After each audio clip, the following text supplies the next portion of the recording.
Hello, welcome back to Rory's Workshop. Thank you very much for swinging on by. So we're carrying on with the seat install. What we're doing at the moment is I'm shaking up some paint. And what we're going to be doing is giving this another good coat of black paint. And then whilst it's drying, I can be doing other things. I'm going to let this probably do 2 coats today or this morning. Let that dry. Obviously, we've got lovely sunshine out today, so it should dry a little bit quicker. And then I'm going to cover the whole thing in Schutz. It was Schutz, not Schultz. But I've got some over the far side. So we'll give that a damn good covering to protect it for the future. And then, like I said yesterday, or in the previous video, cross members back in. We'll clean them up a little bit, put them back in, make sure they're protected. Put the floor in, and then rebuild it. Put the roof on, and I think it's a nice day. So we'll probably go out for a little bit of a run. So I may leave the roof off for a bit longer. But yeah, we'll get there, slowly but surely. So behind me, you might not be able to tell, but I have honestly spray painted another coat. I'll show you that now. So whilst we're waiting for that to dry, it's probably going to take, well, it says 15 minutes between coats. So whilst we're waiting, I thought I'd show you the lathe that we've got. Now, we only picked this up the other day. We picked it from a nearby village. It's a sort of turn of the 20th century Selig Sollenthal lathe. Don't really know much about it. It's the gentleman who owned it has modified it. He originally it would have been pulley drive, like much what it is now. But the chap who owned it before myself, he added in this 1 horsepower motor. And with a very interesting power how you get power to the lathe itself.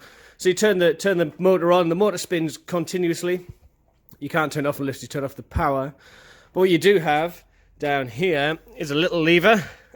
And what you do is that you pull this lever, and what it does is that it's connected to another pulley up there, and it takes up tension on the belt. And then transfers power through the pulleys onto the actual chuck itself. I don't know what we're going to do with it. I am looking for another motor. I'd quite like to have another motor, but I'd also like to have a sort of speed control and have it a little bit more safer. As you can see, the exposed gears look fantastic in my opinion, but they are a little bit of a hazard. These are disconnected at the moment. There's a forward and reverse feed here, and I've just got it set into neutral. So even when you turn the actual chuck itself and the drive, it's not connected. So these aren't spinning, so it's not too much of a risk at the moment. Everything's free. The carriage it moves really quickly across the old bed, and then you can see he's adapted other valve handles there and a chuck to move the forward and back, which is incredible. It came with a 3-jaw chuck, which works really well, and there's a couple of different sets of teeth for that. And it also came with a facing plate, so I can mount other things to it. Very happy with it. We've just got to wait and see what comes of it. Unfortunately, there are some parts missing, as ever, but it is over 100 years old. There's meant to be a channel that covers this gap. It's called a gap lathe, apparently. Just so I can get the carriage a little bit closer. But what I'll probably end up doing is, because I won't be doing massive tolerances type things here, I'll probably just set the carriage up to be somewhere near, and I'll use the top screws there to machine anything in. It's quite an ingenious piece of kit. I quite like it just because of its simplicity. I'm a simple person anyway, so this is right up my alley. There is a forward and reverse on here as well. There's a eccentric. There's a eccentric. I'm eccentric. There's this gear here moves in and out, so you can have a forward and reverser. You just disconnect that bolt in there, and then it'll make the chuck spin backwards. But to be honest, I'd just turn it off and I'd rotate it backwards myself. And that's about it really for the lathe. It weighs it weighs quite a bit. It is pure cast iron. It came with a whole load of tools as things like this sort of do. But at the moment, the series is the project, and then I've got the other engine there in the corner to build as well. So that's roughly where we're at. I've got plenty of other things to be getting on with. Heaven knows I've got loads of housework I should be doing, but the weather's nice. And to be honest, I'd rather be in here, as I'm sure most of many other people would be as well.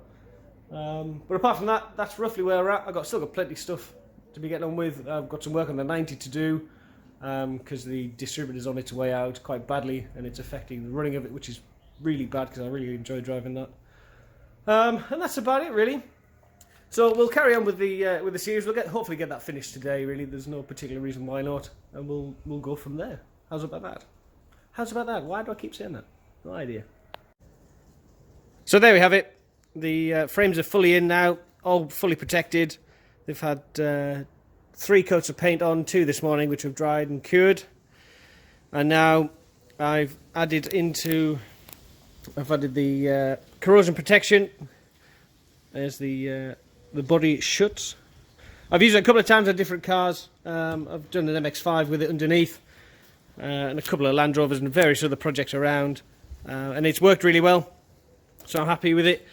So that is it. I'm now going to put the floor on, bolt it all down, and then go for a drive. So now we're putting the floor in. You can see I'm putting the stainless steel bolt in, and where I'm missing one, it's probably too far apart for me to get through, so I need to wait for somebody to come through. But the technique that I'm using, it seems to be working quite well, is I'm just going to smash this bolt through the hole and get my glove caught. And then I've got Dave, big block of steel, to hold it down whilst I go underneath and thread it from the other side. So working quite well. Obviously I need to wait for somebody to come up. I think social isolation will be alright in between a big bit of aluminium. We'll soon find out. And there we have it. The seat's now fully bolted down right around the edges. I managed to do it on my own, with the help of that big block of steel and the rattle gun. I managed to get them down fairly tight. Well, tight. The seat's in. I'm very happy with it. It's not bloody going anywhere. Let's have a sit there, shall we? Let's get in.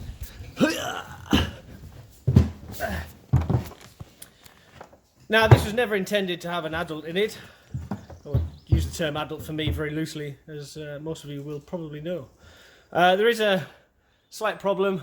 I mean, I'm not the tallest of people, but for Lucy it'll be perfect.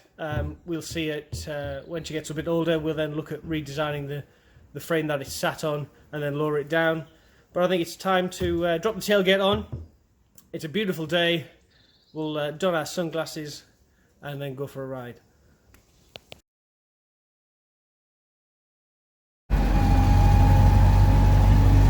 There is something about trundling around some back lanes in a classic car, especially with the roof on.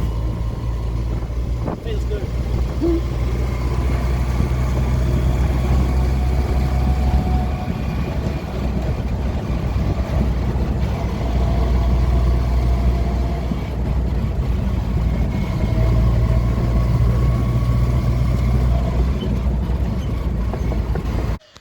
So I thought, as I'm wrapping this up, I thought I'd show you underneath.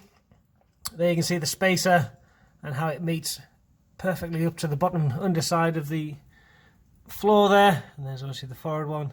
All the new bolts are all stainless steel, so should we ever need to lift it, it'll be a damn sight easier after the palaver I had earlier on. But overall, very happy with it. Been out for a test drive.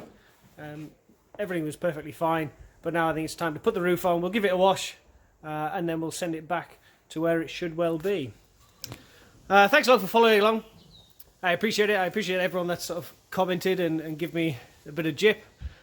But I don't know what I'm going to do. I think we'll just see where we go from here. There's still plenty to be getting on with, and if you're interested, let us know. And I'll keep sort of doing these little video things. I think during the time, a lot of people are going to have a lot of spare time. I know I'm going to be hanging around for a little bit longer. But yeah, just don't be a stranger. We'll get caught up with you again very soon. Bye now.